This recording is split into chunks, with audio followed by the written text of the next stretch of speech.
Welcome back to Thamesmead TV, where this episode will have an exclusive interview with Keith McMahon. But first we focus on the players signed during pre-season. The first signing made by McMahon was Richard Dimmock, who has had lots of experience within the Kent League, previously at Herne Bay. Also signed was ex-Welling United defender Lou Watts, who spent 10 years at Parkview Road.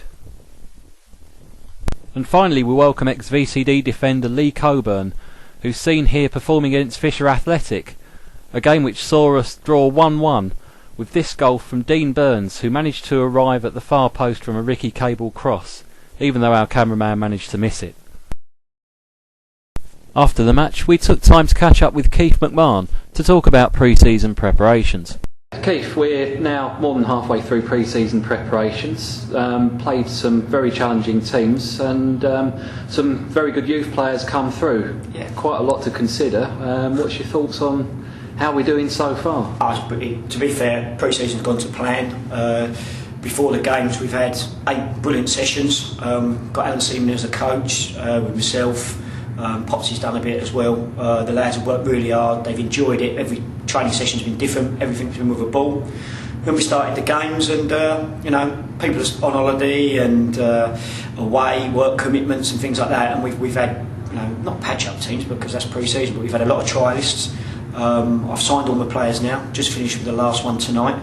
Not really looking for anyone unless someone magic comes along. I think I've got a really strong squad that's going to push for the title this year. A lot of youngsters, as you've seen, Lee Dawson, Danny Chapman, young Chris, the young Polish fella, and Lawrence Collins, who played tonight, as well as a couple of others, and performed with some experience, and we're looking exceptional. The games we've played, we've against our opposition. We've held our own in every game. Even the 4-0 on Tuesday night against Sittingbourne for an hour, we was excellent. We've missed centre forwards. We've only had Richard Dimmock play up front for a couple of games on his own. Curtis only played up on his own on Tuesday. But tonight, you see, with Ricky, Dimmo, then young Chris, we had no Curtis, and then Burnsy come on. What a threat we were going forward. And defensively, we're rock solid now. I've just signed Lee Coburn as well, along with Lou Watts. We've got Dean Keeley, Tyrone Sterling, Lee Loveridge, who was excellent tonight, young Danny Chapman, Weasel, Tony. We're very strong at the moment. So every single department now, it seems we've got strength in depth. And going forward, looking at our front line, if we can keep Ricky Cable as well, there's certainly going to be challenge for places. Yeah, definitely. Ricky is a massive player for any team, and you see tonight, every time he got the ball against a side like Fisher that are 3 leagues above us, he caused some problems. Exceptional talent. I've been saying it all last year. If we keep Ricky, then it's going to be a massive boost to us. We've had a chat. He's here at the weekend. He's playing at the weekend, and at the moment he's a Thamesmead Town player, and he's penciled in for the first game of the season at the moment. So we'll see. But defensively, last year the only thing I thought we lacked was strength in depth. When Dean Keeley was injured, we were lacking a few players. People like, to his credit, Lee Loveridge has got himself fit in the summer. He's done every session. Tonight he was outstanding. Like I said, signing people like Lou Watts and Lee Coburn as well. 2 massive, great centre halves, very quick. And we look very solid at the back at the moment. Midfield, we've had one of the best midfields in the league already. And like I said, tonight we had 5 or 6 players missing. No Sammy Thomas, no Pedro, Dean Keeley, Weasel, no Curtis. 5 or 6 players that you'd think would have started in our side last year. We've got a 1-1 draw with Fisher and played excellent as well. So didn't that they had a lot of the ball, but we deserved a draw out of that, and we gave them a good game. And Wayne, to his credit, just come up and said what a good side we were and what a credit we were. So I'm over the moon. Things not getting too carried away, but every game we've set out to say, right, do this in this game, do that in another game, and we've set ourselves targets, and we've done it in every game.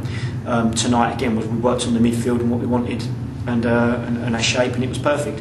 Saturday, Chatham, we look for something else, and then we got a game against Needham Market on Sunday, and then we've got Bearsted Tuesday, and that's it. That's all our games. At the moment, I'd say things are going to plan, and we're looking very good. That's good. Please. Obviously, we talked about every department at the moment except goalkeepers. We do have a choice with goalkeepers, and it seems to me as if we still need a first choice goalkeeper. What's your opinion on that, and is there anyone in mind? Yeah, I haven't decided on the keepers, to be fair. Danny Kemp has been excellent in pre-season. I've asked Rob O'Hara to come back as well, who was here at the beginning of last season, but couldn't make the training. And we've, and it's no lie that I've asked James Taylor to come along as well. I think he's been asked by quite a few clubs. He's gone on holiday. He's listened to an offer for us.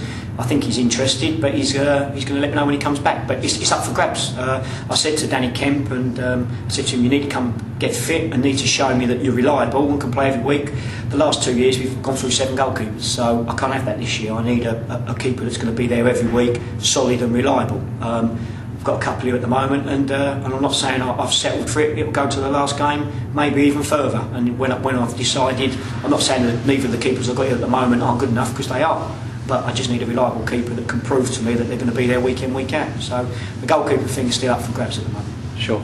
And moving off the field, obviously development's moving apace now with the redevelopment of the ground.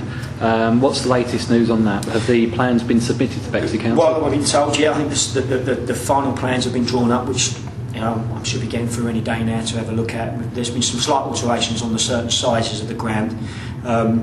They've just finished the last testing, the results this week. They come over to look in between where the new ground's going, the new actual clubhouse.